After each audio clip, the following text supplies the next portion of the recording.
Good morning. আবার একটা নতুন দিন, আবার একটা নতুন উপস্থাপনা নিয়ে আমি উদ্দীপন তোমাদের সামনে আজ উপস্থিত হয়েছি। কেমন আছো তোমরা সবাই? আশা করছি তোমরা সবাই ভালো আছো এবং আমাদের আর একটা নতুন পর্বে তোমাদের করি সবাইকে স্বাগত। আজ হচ্ছে 13 এপ্রিল 2024 এবং বাংলার আজ হচ্ছে 30শে চৈত্র। আজ বাংলা বছর শেষ, আগামীকাল হচ্ছে পয়লা বৈশাখ 1431। আজ আমরা যাচ্ছি হচ্ছে উত্তর 24 পরগনার বনগাঁর একটু কাছেই গাইঘাটায় জলেশ্বর শিব মন্দিরে। এই জলেশ্বর শিব মন্দিরে বাবার নাম জলেশ্বর কেন? কারণ এখানে বাবা সারা বছরই সামনে একটি ছোট্ট পুকুর আছে, সেই পুকুরে অর্থাৎ জলাশয়ের মধ্যে কিন্তু উনি নিমজ্জিত থাকেন এবং ওনাকে চৈত্র মাসের দ্বিতীয় সপ্তাহে ওনাকে তুলে মন্দিরে প্রাণ প্রতিষ্ঠা করা হয় এবং আজকের দিন বেশ সাড়ম্বরেই কিন্তু উৎসব পালন করা হয়। আগামী 2-3 দিন বাবা সেখানে থাকেন এবং পুনরায় তিনি কিন্তু তারপরে সেই জলাশয়ে কিন্তু তার স্থান সেখানে কিন্তু উনি ফিরে যান এবং সেই উপলক্ষে কিন্তু সেখানে বেশ বড় করে কিন্তু উৎসব পালিত হয় তথা মেলাও বসে এবং সেখানে চড়কের গাজন উৎসব উপলক্ষে সেখানে কিন্তু ঝাঁপ, যেটা আমরা গাজনে ঝাঁপ নামে প্রত্যেকেই জানি, সেটা কিন্তু ধুমধামভাবে অনুষ্ঠিত হয়। এটাকে কিন্তু দেখার জন্যই আজ আমরা দুজন মিলে বেরিয়ে পড়ছি। সো চলো, ভিডিওটা বেশি বড় করবো না, তোমরা ভিডিওটা দেখতে থাকো আমাদের সাথে। Let's go. সো নতুন একটা যাত্রায় আমরা আজ বেরিয়ে পড়েছি অ্যান্ড এই মুহূর্তে আছি হচ্ছে দক্ষিণেশ্বরে। এখান থেকে পেট্রোল পাম্প থেকে ফুয়েল আপ করে নিলাম। দেন আমাদের আজ গন্তব্যস্থল হচ্ছে গাইঘাটা যাওয়ার জন্য সবথেকে সহজ উপায় হচ্ছে দক্ষিণেশ্বর থেকে বেলঘরিয়া এক্সপ্রেসওয়ে ধরে আমাদের যে এয়ারপোর্টে 2.5 নম্বর গেটের কাছে আমরা পৌঁছাবো, সেই 2.5 নম্বর গেট থেকে আমাদের বাহাত ধরে, যেটা বারাসাত রোড, সেখান থেকে একদম সোজা গিয়ে চাপাটালি মোড় হয়ে আমাদের যশোর রোড ধরে যেতে হবে। তাতে সুবিধা হবে অনেক, এবং সুবিধা বলতে আমরা অনেক তাড়াতাড়ি পৌঁছাবো। তো এই দিকে চলে যাচ্ছে ওই দক্ষিণেশ্বর অ্যান্ড আমরা যাচ্ছি হচ্ছে এক্সপ্রেসওয়েতে ওঠার জন্য। এই আমরা এখন বেলঘরিয়া এক্সপ্রেসওয়েতে উঠে পড়লাম। এখান থেকে জলেশ্বর মন্দির অর্থাৎ জলেশ্বর শিব মন্দির গাইঘাটা দূরত্ব হচ্ছে 55 থেকে 56 কিলোমিটার, আর যেতে মোটামুটি সময় লাগবে এই 1.5 ঘন্টা মতো, কারণ আরও বেশিও সময় লাগতে পারে, কারণ যেহেতু যশোর রোড দিয়ে যাবো সেখানে রাস্তা একটু জ্যাম হয়। সো তোমরা ভিডিওটা দেখতে থাকো অ্যান্ড এনজয় করতে থাকো আমাদের সাথে। তোমরা যারা আমাদের গত ভিডিওটা অর্থাৎ চড়কের আমাদের গত ভিডিওটা এখনও দেখোনি, তারা দেখে আসতে পারো গিয়ে।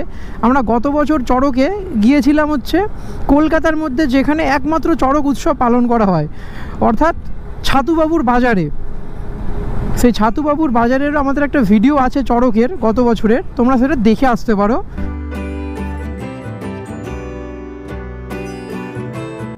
সামনে তোমরা দেখতে পাচ্ছ যে কলকাতার মধ্যে পাহাড় ঠিক না, এগুলো হচ্ছে গার্বেজ। আমাদের উত্তর 24 পরগনার এই দমদম, ব্যারাকপুর, বরানগর অঞ্চলের কামারহাটি, এই 4টে অঞ্চলের যত গার্বেজ আছে কিন্তু এখানে ফেলা হয়। দেখো, মানে রীতিমতো একটা ছোট পাহাড় লাগছে। আর একটা গন্ধ কিন্তু আছে, একটা স্মেল কিন্তু মোটামুটি 1 কিলোমিটার রেডিয়াস এলাকাতে এখানে কিন্তু একটা স্মেল লোক কিন্তু পায়।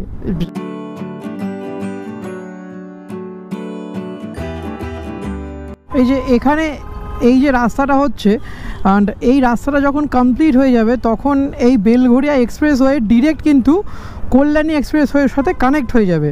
তাতে কি সুবিধা হবে, যত গাড়ি আছে, যেসব গাড়ি NH2 হয়ে ডিরেক্ট বর্ধমান যাচ্ছে দিল্লি রোড হয়ে, তারা কিন্তু তখন দিল্লি রোডে উঠতে হবে না তাদেরকে, তারা কিন্তু এখান দিয়েই কল্যাণী এক্সপ্রেসওয়ে ধরে অতি সহজেই প্রায় 2 ঘন্টায় পৌঁছে যাবে বর্ধমান।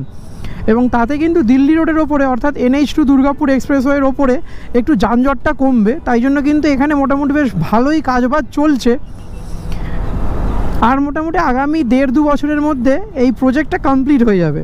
অ্যান্ড এই রাস্তা কিন্তু সোজা যাচ্ছে এয়ারপোর্ট দিয়ে গিয়ে একটা দুভাগে ডিভাইড হয়ে বাঁ সাইড চলে যাচ্ছে বারাসাতের দিকে এবং রাইট সাইড চলে যাচ্ছে দমদম হয়ে ওদিক দিয়ে ইকো পার্ক, VIP, যে কোনো জায়গায় কলকাতার অতি সহজেই সব জায়গায় পৌঁছে যাবে এই রাস্তা বরাবর গেলে।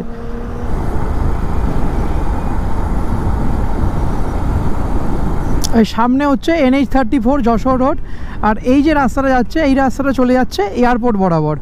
অ্যান্ড আমরা এখন যাচ্ছি NH34 ধরে, তো এই দিক দিয়ে গিয়ে সিধে হয়ে আমরা যাব লেফট সাইডে। এখন আমরা আছি হচ্ছে যশোর রোডে, আর আমাদের রাইট সাইডে হচ্ছে আমাদের নেতাজি সুভাষ চন্দ্র ইন্টারন্যাশনাল এয়ারপোর্ট। এই যে তার রানওয়ে, একদম রানওয়ের শেষ প্রান্তটা দেখা যায় এই রাস্তা দিয়ে গেলে, রাস্তা বরাবর। আর যদি কপাল ভালো থাকে তাহলে এখান দিয়ে যাত্রা মানে সড়ক পথে প্লেনও তোমরা দেখতে পাবে। দেখো একটা ক্যাপচার হচ্ছে সামনে, ওই যে দেখা যাচ্ছে, তাই রাস্তায় চলতে চলতে প্লেনের দেখা পাচ্ছে, প্লেনও আমাদের সাথে তার রানওয়েতে চলছে। এই মুহূর্তে এখন আমরা টপকাচ্ছি হচ্ছে মধ্যমগ্রাম চৌমাথা। এটা হচ্ছে মধ্যমগ্রাম চৌমাথা। মধ্যমগ্রাম থেকে এই রাইট সাইডে যে রাস্তাটা চলে যাচ্ছে, এই রাইট সাইড বরাবর গেলে পড়বে হচ্ছে বাদু, এবং এই যে লেফট সাইডে রাস্তাটা চলে যাচ্ছে, লেফট সাইড বরাবর গেলে পড়বে হচ্ছে আমাদের সোদপুর তথা বিটি রোড, অ্যান্ড সিধে যাচ্ছে বারাসাত বনগাঁ। তো আমাদের গন্তব্যস্থল যেহেতু আজকে জলেশ্বর শিব মন্দির অর্থাৎ গাইঘাটা, তো আমাদের যেতে হবে কিন্তু এই সিধে রাস্তা ধরেই।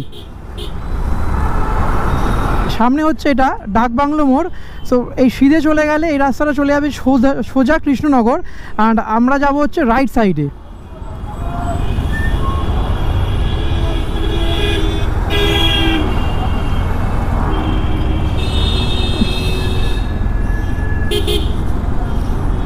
এটা হচ্ছে বারাসাত চাপাডালি মোড়, অ্যান্ড চাপাডালি মোড় থেকে যেতে হবে আমাদের সিধে, অর্থাৎ হাবড়া বনগাঁ যে রোড আছে সেই হাবড়া বনগাঁ রোড ধরে কিন্তু আমাদের আজকে যেতে হবে যশোর রোড। এই রাস্তা বরাবর সোজা গেলে পড়বে হচ্ছে বসিরহাট। বসিরহাট হাসনাবাদ হচ্ছে এই রাস্তায়, অ্যান্ড এই রাস্তাটা সোজা চলে যাচ্ছে যশোর রোড, অর্থাৎ আমাদের বাংলাদেশ বনগাঁ পেট্রাপোল সীমান্ত।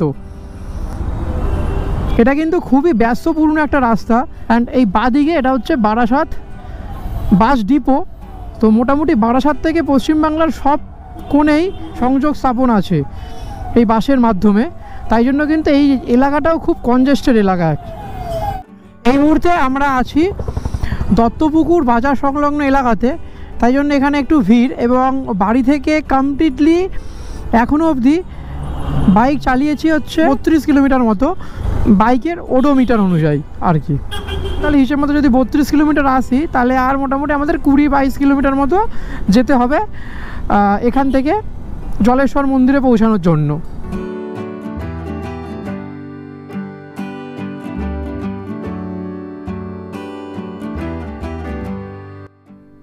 তো দেখো দারুণ লাগছে, জাস্ট রাস্তাটা মাঝখান দিয়ে গেছে, তার দুদিকে এরকম করে গাছ, আর আমরা বর্তমানে নিজেদের সুবিধার্থে গাছ কেটে দিচ্ছি। এখান থেকে আর হাবড়ার অশোকনগর 9 কিলোমিটার।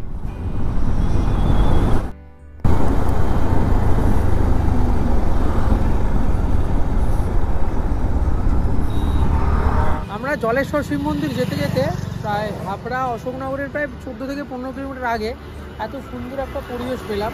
পরিবেশ বলতে মাঝখান দিয়ে রাস্তাটা গেছে, আর চারপাশে কিন্তু রাস্তার দুধারে কিন্তু বেশ বড় বড় বিশাল বিশাল আকারের গাছ, রাস্তাটা পুরোটাই ছায়া, পুরো সুন্দর একটা ক্যানোপি টাইপ।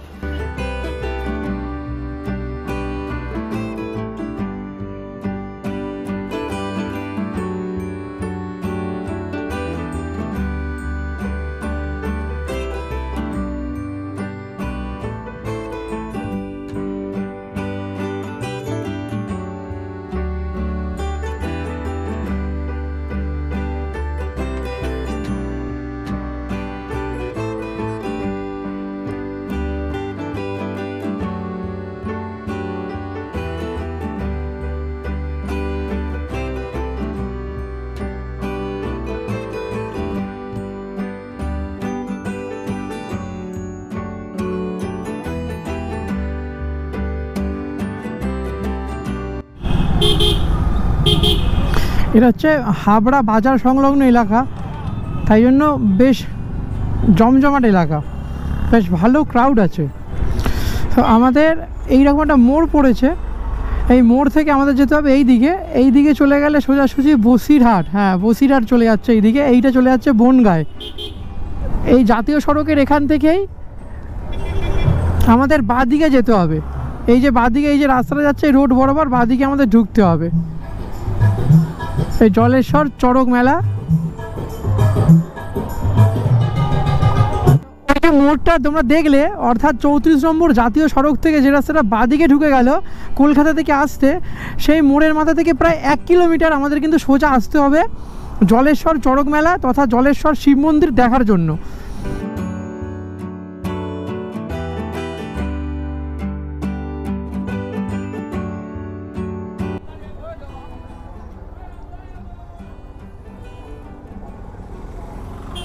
ওই বাঁদিকে এরকম বাইক রাখার গ্যারেজ আছে, তো এখানে বাইকটা রাখতে হবে।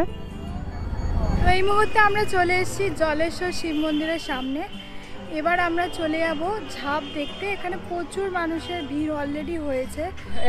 এই মুহূর্তে দাঁড়িয়েছে জলেশ্বর শিব মন্দিরের কাছেই।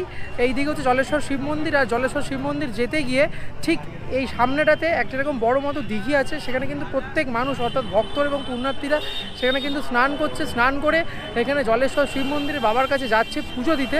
সো এখন ঠিক অবস্থাটা এইরকম, দেখো অগণিত ভক্তের ভিড়। এখন ওই দুপুর 2:30 বাজে। তো এই মুহূর্তে কিন্তু ভিড়টা একটু কমেও এসছে, তবুও কিন্তু ভক্তের কিন্তু ভিড় কোনো অংশে কম নয়। হচ্ছে দিঘি জলেশ্বর শিব মন্দিরের ঠিক আগে। তো দিঘির এইখানে ঠিক এইরকম অবস্থা, দেখো অগণিত ভক্তরা স্নান করে কিন্তু উঠে আসছে। এখান থেকে যাবেন বাবাকে পুজো দিতে।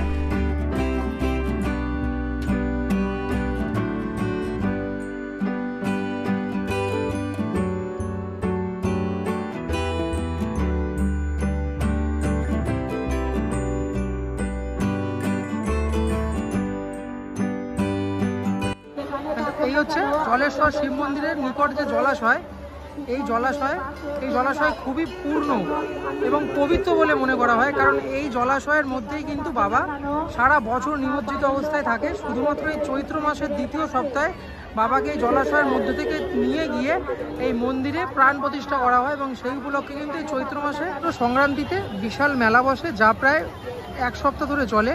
অর্থাৎ পয়লা বৈশাখের পরেও এই মেলা থাকে। এবং এখানে কিন্তু চড়ক পুজো উপলক্ষে কিন্তু ঝাঁপও হয়। এখানে যে ভক্তরা আছে, অগণিত ভক্ত দলে দলে আসছে এবং তারা কিন্তু সামনে এখানে স্নান করে বাবার কাছে যাচ্ছেন পুজো দিতে। আর সেই উপলক্ষে কিন্তু একটা বিশাল মেলাও বসেছে এই এলাকা চত্বরে।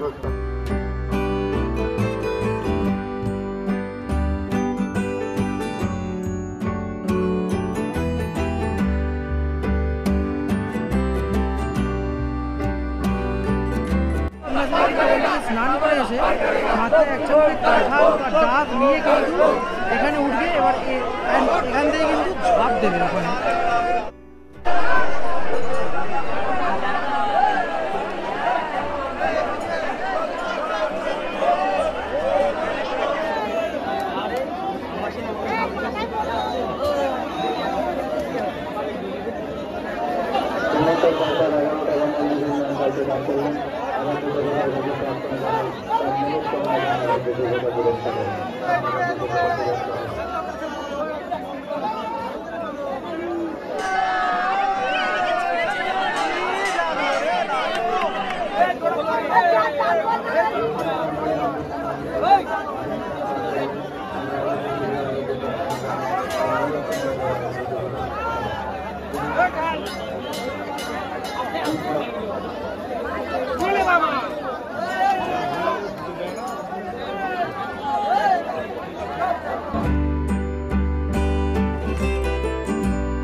আমাদের একদিনের চড়কের গাজন উৎসবে আমরা এসেছিলাম জলেশ্বর মন্দির এবং তোমাদেরকে সেই তথ্য তোমাদের সামনে তুলে ধরলাম এবং চিত্র অর্থাৎ চড়কে যে ঝাঁপ সেটা তুলে ধরলাম। বাট এখানে প্রচুর ভিড়, তাই জন্য অল্প একটু উপস্থাপনা তোমাদের সামনে তুলে ধরলাম।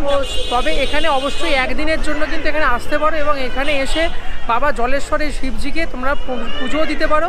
বাট তোমরা মনে রেখো কিন্তু বাবা জলেশ্বর এই শিব যিনি আছেন তিনি কিন্তু একমাত্র এই সময়টুকুতেই মন্দিরে বিরাজমান করেন, আর বাকি সময়টা কিন্তু তিনি জলের নিচেই থাকেন। সো সেই উপলক্ষে আমি বলতে পারি যে তোমরা যদি পুজো দিতেই হয় তবে তোমরা এই সময়টায় আসো, অর্থাৎ চৈত্র মাসের শেষের দিকটাতে।